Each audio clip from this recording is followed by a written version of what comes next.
Сәлеметсіздер ме, құрметті көпшілік? Соңғы кезде болып жатқан оқиғаларға байланысты біраз жайттарды айтқым келіп отыр. Және де Мағжан Жұмабаев ақын атамыздың, Кенен Әзірбаев атамыздың 1-2-3 өлеңдерін оқып бергім келіп отыр. Бұл тақырыпқа сай болады. Мынау жақсы, мынау жаман деп айта алмаймын. Қалила Омаров дейтін кинорежиссер кісінің тиктоктағы мағыналы да мәнді өзінің постысын, видеосын көрсеңіздер түсінесіздер. Мына Мағжан Жұмабаев атамыз кезінде Қосшы ұйымының тобы туралы бір өлең жазыпты. Аты Қырғыз қазаққа делінеді.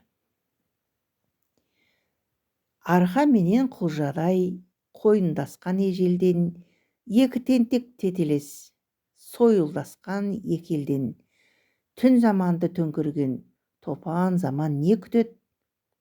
Қырғыз таудың тарпаңы, қазақ қырдың құланы, екеуіңе топаннан тартқан мынау ұраны. Екі тарлан табысып, шұрқыраспай деп күтет. Шұрқырасқай деп күтет. Алатау арқа күңіренген күні кешке зарыңнан, сендерді солай сорлатқан албастыдан арылған. Бүгінгі тұңғыш тойыңа той ұласқай деп күтет. Енді алдым ашық деп, ілгері басқай деп күтет. Елмен қатар елдіктен үмітті болғай деп күтет. Ұйымдарың сол жолда ұйытқы болғай деп күтет. Соққы жеген жетім ел балаулы болғай деп күтет.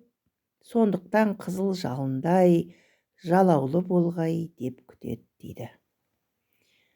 Нешінші жылы жазылғаны белгісіз, бірақ тақырыпқа сай деп ойлаймын.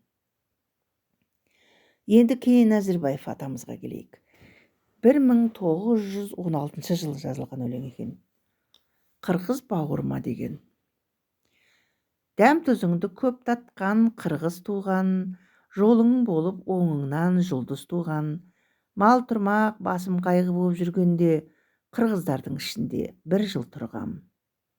Қазақ қырғыз басынан көршілес ел, араласып бір жүрген еншілес ел. Қыз алысып қыз берген құда сүйек, басынан ақ аралас көңілдес ел. Мәзімхан досым едің, тапқан ақыл, сасқанда болып едің нағыз жақын.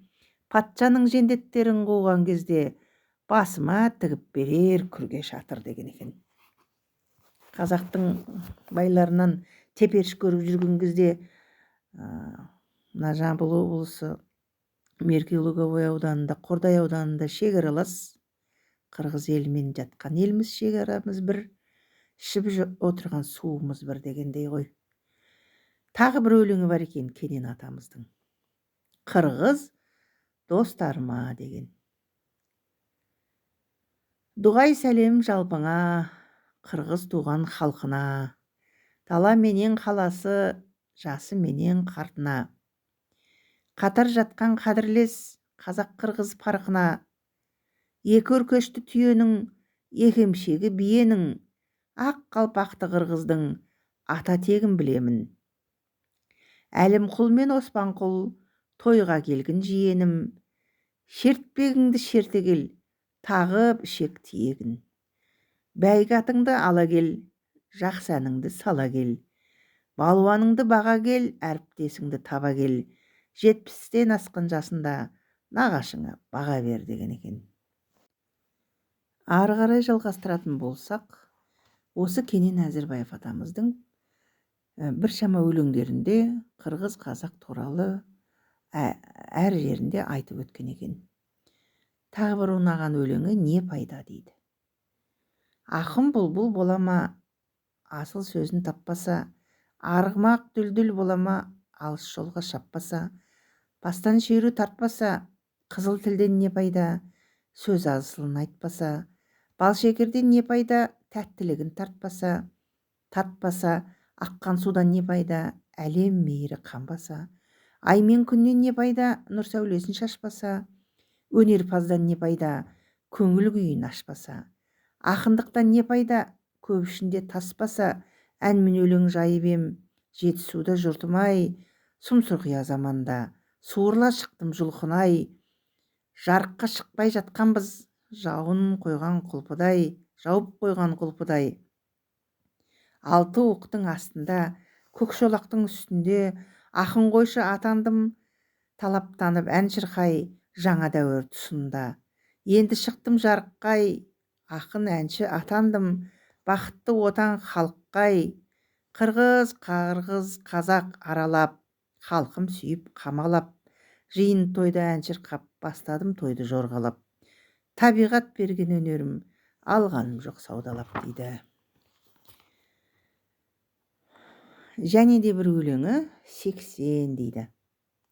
Атақты 80 келдің бе, алайын деп сырымды, сезікті 80 келдің бе, табайын деп мінімді, сүйкімсіз 80 келдің бе, қатырғалы буынды, айналдырмай аулақ жүр, көрсетпеймін сенімді. Тұсауым жоқ аяқта, сүйенгем жоқ таяққа, сыр алдырман 80-ге, 90 жүзің қай жақта, кіндік кескен кір жуып, мәті бұлақ жартасты, қозы жайған қой баққан, өскен жерлер алғашқы. Жүрген өлкем сұлу төр, қордай жайсаң қоңыр бел, туған жерім Кировты, шалқыған өлкем Жетісу, жүрген жерім Думанду. Салқын сая көк торғын,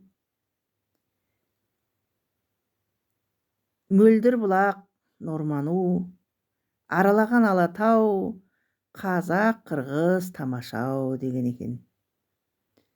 Бұл ұзын өлеңнің тек бір бөлігі.